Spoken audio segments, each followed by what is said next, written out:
திருச்சி மாவட்டம் தொட்டி வட்டம் குறிப்பாக காட்டுப்புத்தூர் பேரூராட்சிக்கு உட்பட்ட பல்வேறு பகுதிகளில் காட்டுப்புத்தூர் சீலைப்பிள்ளைப்புத்தூர் காடுபட்டி ஆகிய பகுதிகளில் நேற்று முன்தினம் அடித்த சூறாவளி காற்றினால் இங்கு 1500க்கும் மேற்பட்ட ஏக்கர் நிலங்களில் வாழை விவசாயிகள் பாதிக்கப்பட்டிருக்கிறார்கள். குறிப்பாக 3 லட்சம் ஏக்கருக்கு மேற்பட்ட வாழைகள் அடியோடு அழிந்து விவசாயிகளுக்கு பெருத்த இழப்பு ஏற்பட்டுள்ளது. இதனால் விவசாயிகள் அவர்கள் பெரும்பாலான விவசாயிகள் இங்கு அதிகமாக குத்தகைக்கு பார்த்து அவர்கள் வாழ்வாதாரத்தை இந்த விவசாயம் மூலம் பயன்படுத்தி வந்தார்கள். ஆனால் தற்போது ஒவ்வொரு விவசாயிகளுக்கும் குறைந்தபட்சம் ஒரு ஏக்கர் ஒன்றிற்கு 1.5 லட்சம் ரூபாய் அவர்களுக்கு இழப்பு ஏற்பட்டுள்ளது.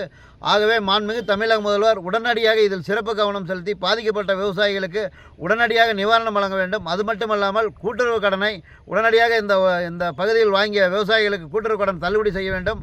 உரம் உடனடியாக மீண்டும் அவர்களுக்கு புதிதாக பயிர் செய்வதற்கு உரம் மானியம் வழங்க வேண்டும். அதற்கு தேவையான வாழை கன்றுகளை இலவசமாக வழங்க வேண்டும். மேலும் நாமக்கல் இந்த தொட்டியம் பகுதியில் மட்டுமல்ல, தமிழகத்தில் பல்வேறு இடங்களில் நேற்று முன்தினம் அடித்த சூறாவளி காற்றினால் கடுமையான விவசாயிகள் பாதிக்கப்பட்டிருக்கிறார்கள். அது மட்டுமில்லாமல் கடந்த 2 மாதங்களுக்கு மேலாக விவசாயிகளுடைய தண்ணீர் பற்றாக்குறை பெருமளவில் இருக்கின்றது.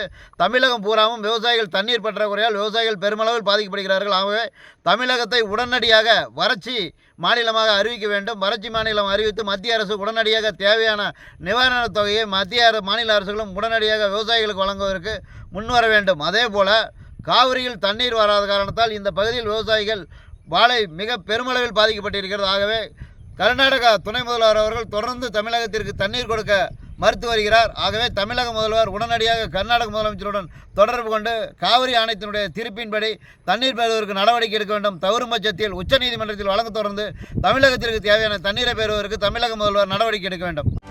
செய்திகளை உடனுக்குடனும் துல்லியமாகவும் தெரிந்து கொள்ள சப்ஸ்கிரைப் பண்ணுங்க.